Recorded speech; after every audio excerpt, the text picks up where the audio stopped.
môi mà đó ốc chặt ăn đi đặt nhiều môi tốt nhiều mà roi mà thằng rồi ao vô nhiều chơi bắt chối ông nhưng mà không nói bạn dương nhé mà chậm như thế còn là nhiều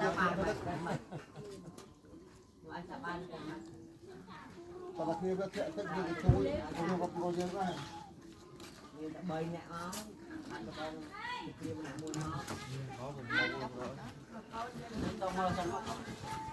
môi vô lắm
mi mà vâng mi ấy.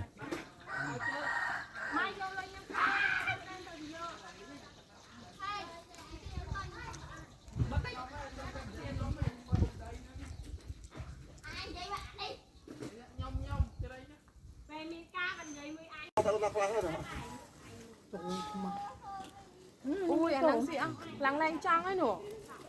Nè, anh nè đây nè, cho tao con nuôi tiền. Con nó cao đẹp rồi chứ, cái hai mươi đó có, nó cam tràn đi.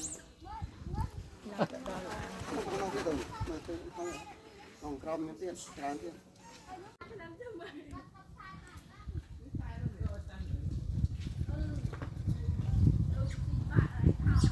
Không.